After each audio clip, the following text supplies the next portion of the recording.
I decided to switch things up a little bit this week and do a little experiment, dare I say.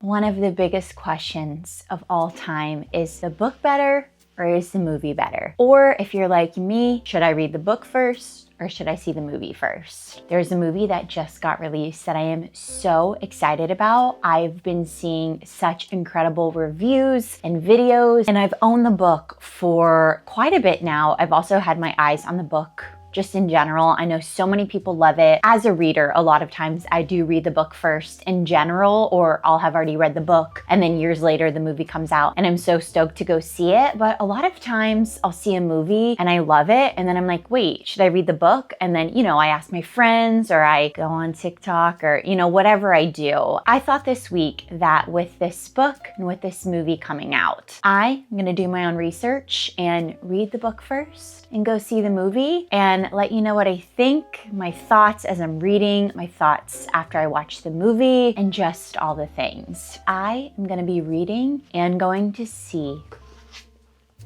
Hamnet. Number one, I'm not a Shakespeare girly. Obviously, I watched it. I don't know, did I watch it? That might be a lie. I just have a recollection of watching Romeo and Juliet, but also that could be Love Story by Taylor Swift. I do know some part of me watched, read, saw Romeo and Juliet growing up. And that is my only experience with Shakespeare from what I know about Hamnet, is that Hamlet, I get them confused all the time, I have to fact check. Hamlet, which was written by Shakespeare, is about his son dying. His son tragically died, I think when he was like 10 or 11. And this book, Hamnet, is written by Maggie O'Farrell, and it is loosely based off of Ham. If I say Ham one more godforsaken time. It has something to do loosely inspired with Hamlet. How about we just read the back of the book, and we probably should have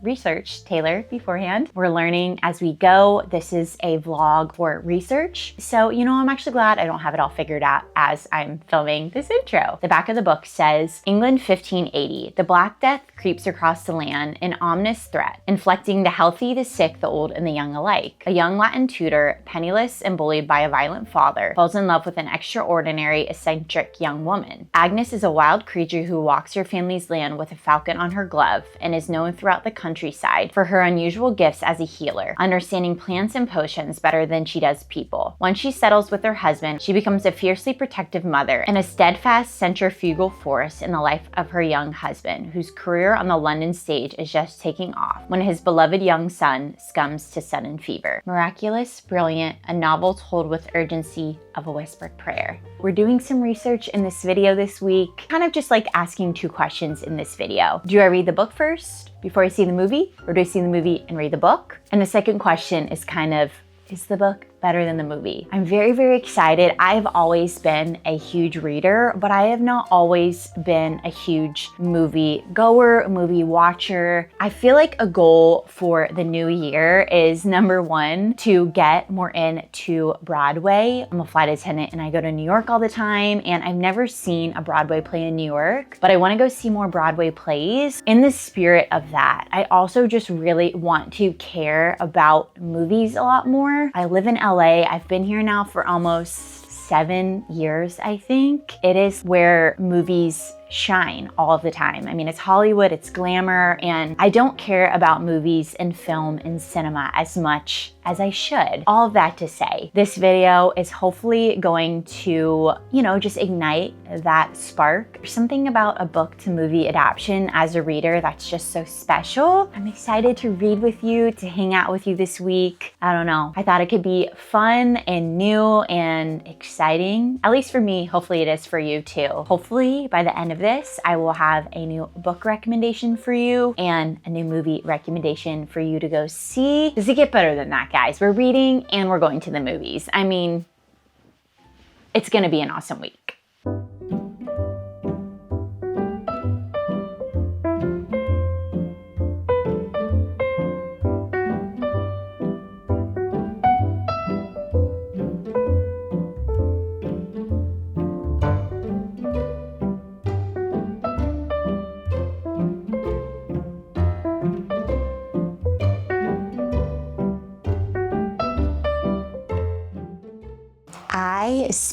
most of the day reading at the library. I just sat at the library and put on a Hamnet playlist and really got into the zone of reading. And when I first introed this video, I was kind of sharing, I wasn't sure how much was related to Hamlet and all of that, but when I sat down, I flipped literally 3 pages and there's a historical note and it says, in the 1580s, a couple living on Henley Street had 3 children, Susanna, then Hamnet, and Judith, who were twins. The boy Hamnet died in 1596, aged 11. 4 years or so later, the father wrote a play called Hamlet. Immediately, the William Shakespeare is mentioned and correlated. And then I literally flipped 2 pages and William Shakespeare's Hamlet play is quoted. I'm only 50-ish pages in, so these are very loose first impressions. The first chapter didn't really like captivate me. It's not that it was bad, it's just, it was a long chapter, number 1, and I don't love long chapters. I'm a short chapter girly, but it focuses on Hamnet, and Hamnet finds out his sister's sick and he runs to get a doctor. Then the second chapter was where you get to meet William Shakespeare. It never says it's William, but you know it's Hamnet's dad, and Hamnet's dad is William. So you flash back to before Hamnet and get to meet William. He is tutoring this family that lives on a farm, and while he's tutoring these kids, he looks out the window and he sees what he believes to be a man, but he finds out that it's a woman who is walking around with a hawk on her arm. He goes to find her and meet her and talk to her. He ends up finding out it's this woman named Agnes, which is like the town legend. Everybody warns everybody to stay away from her. She's a witch. She can touch your hand and see into the future. And William doesn't realize it's her, but towards the end he does. And I don't know what happens after that. But from reading and realizing, I'm picking up on the fact that Hamnet is going to be the love story of William and Agnes. And I think it'll eventually get into what Hamlet is, which is when Hamnet dies. But this book is more the love story and the buildup of their relationship, I believe, and I hope. I feel like it's gonna be like flashing back from present day where like Hamnet is getting ready to pass, and then past tense of their love story. The second chapter, where you get to meet William and Agnes, truly captivated my soul. I highlighted so many things. The imagery is so beautiful. This book, at least from chapter 2, is feeling like some of my favorite albums ever. Noah Kahan's Stick Season. It is so like foggy and green and foresty and witchy, and it feels so tortured poetsy. It's just like very dark and heavy and atmospheric and witchy, and I am eating it up. I didn't really think I was gonna be captivated by it automatically, but boy, am I wrong. I know. I can feel the heaviness that brings beauty. I can just like, I know.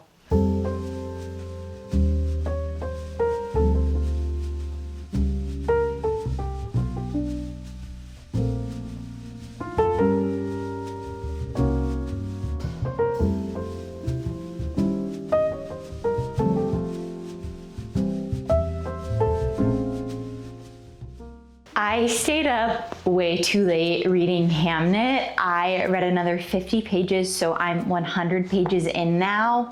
Once again, nothing to say but amazing things. The story is building, the plot is thickening, you're getting to know more about everyone, and I am truly encaptured by this story. If you're new here, I'm a flight attendant and I had this whole week open and I've just been like waiting to pick up a trip, but I did get a trip for tomorrow on the agenda for the day. I usually meal prep a bunch when I go to work, but I am actually going international. I'm going to Mexico City on the first day, and then on the second day I actually lay over there. So when I go through Mexico, I can't really bring any fresh food, so I don't need a lot of stuff from the grocery store. I'm gonna cook dinner tonight here and then just take a couple leftovers with me. I need to go to the store and cook, so I don't have as much time to read today, but you know I'm gonna make as much time as humanly possible because of how much I'm loving this book. It is extremely moving and extremely incredible this far.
Good morning from Miami. I hope thus far in the vlog, I have done a semi-good job at explaining what this book is about. I feel as if I spent a little bit too much time trying to not even explain the correlation between William Shakespeare and Hamnet, and it doesn't matter. It does, but it doesn't. Maggie O'Farrell has reimagined history with Hamnet, okay? It's kind of her spin on William Shakespeare losing his son, William Shakespeare finding his wife. It is history reimagined through the eyes of Hamnet, which is William Shakespeare's son, and Agnes, which is William Shakespeare's wife. Hamnet goes back and forth between what is the past in the story and what is present in the story. Present day being William Shakespeare's son's POV with dealing with the plague and sickness and death, and then the past being Agnes, which Agnes is William Shakespeare's wife. It's kind of her upbringing, William's upbringing, them meeting, falling in love, and getting married, going back and forth between each chapter, which I really love a lot. I just finished part 1 and started part 2, but part 1 ends with Hamnet getting sick from the plague and dying. I was reading and I got to him dying and I was like, you know what? I feel as if I need to be alone to read this and to be outside to read this and not in front of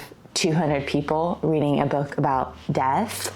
So I saved the last of Hamnet for my little day here in Miami. I am gonna go get some breakfast, get some coffee, sit on the beach, and just really be in my feels and finish this book with you. This book feels like art. It is not powerful because it uses big words or this big story. It's powerful because of the imagery and because of the way it makes you feel.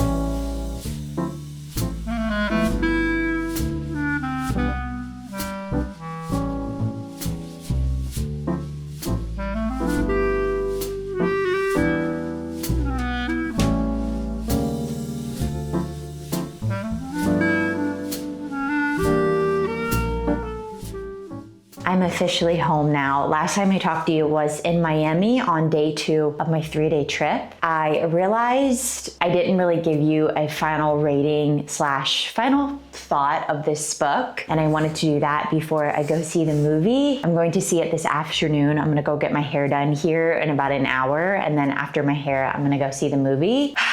And this book truly was a work of art. It was extremely powerful, extremely thought-provoking. I feel as if you don't like literary fiction, which I usually don't love literary fiction, I feel like you have to do the characters so well for me to like it, because literary fiction is solely held by the characters. Not a lot goes on in this book. So the story is truly withheld by the characters, and you get to know a lot of them very, very well. You get to see how they all handle what life throws at them, specifically death and grief. I was a little bit scared of this book because it does take place in the 1500s. It does have to do with William Shakespeare, and that's just intimidating. I thought it was gonna be a lot of hear thee, hear these, and yays. It truly is a very easy book to digest. I really loved and cared about the feelings that this story invoked in me. I don't know, I think just seeing William Shakespeare and Agnes's marriage and how they fell in love and how they dealt with,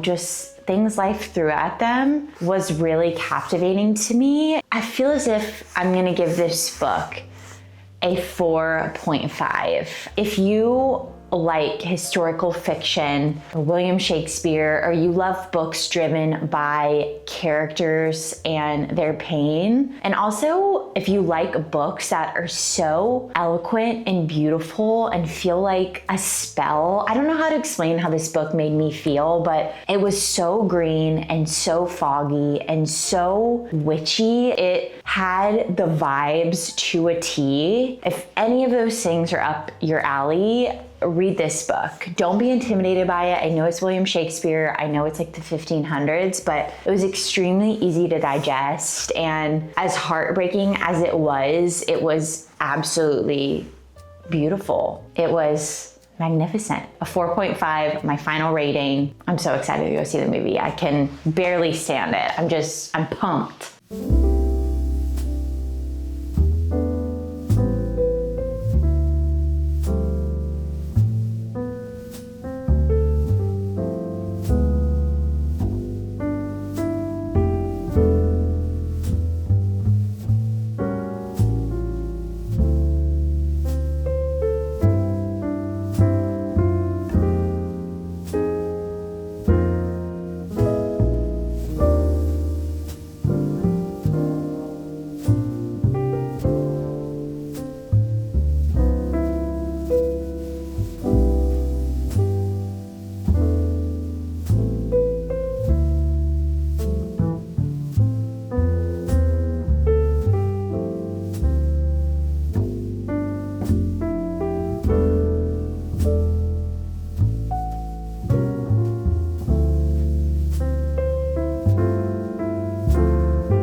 Well, what do you guys think? Got my hair done. I saw Hamnet, and that movie truly was incredible. I'm still blown away days later from seeing it. I cannot get over so many things about it. It was shot so beautifully. I will say, I think one of my favorite parts of the whole movie was how simple yet profound it was. I feel like that's so true to how the book was too. I think they stayed so true to the book. There were like a couple little details that were changed, but for the most part, it was on point to a T, A+ with the book to movie adaptation. I loved, and I can't recommend if you haven't read it and you want to read it, and then as soon as you're done with it, go see it. I think it makes you appreciate the movie so much more when you're coming fresh off of reading the book, because it's really easy, as you know, for sure I know, but to mess up a book to movie adaptation, sometimes people just change really important things and it ruins the movie. I really, really, with my whole heart, feel like Hamnet was the best book to movie adaptation I've seen in a really long time. They stayed true to the plot, they stayed true to the characters, and they stayed true to even like how the book made you feel, even though it's not written down, that feeling. They bottled it up and put it on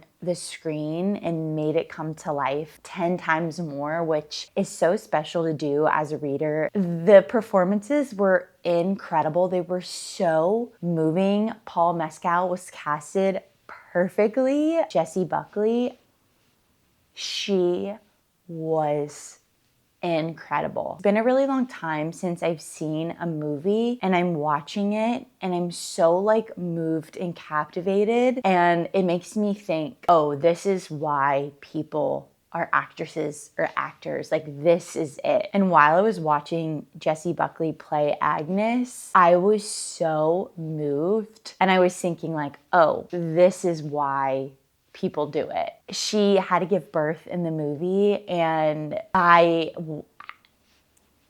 no words. That was such a good movie, such a good cast. They nailed the book to movie adaptation to a T, and I cannot say more amazing things. I just was truly truly blown away. Now, while I started this video, it was kind of asking those two questions, and I figured in closing, I'd kind of wrap the whole video up, circle back, and answer them. Now that I'm thinking about it, it's gonna be really hard to, but we're gonna try anyways. The first one being, do I read the book first or do I see the movie first and then read the book? You know, what should I do? And I feel like this one is really hard because both are done so beautifully. I think the movie brings the book to life in a way that is incredible. If you're not a big reader, I would say no, you don't have to read the book first before seeing the movie. If you're a book lover, if you appreciate a book movie adaptation, please, please, please, please read the book first. If you can, read it first and go see it right away. I think it makes you appreciate it so much more. Such a big question, but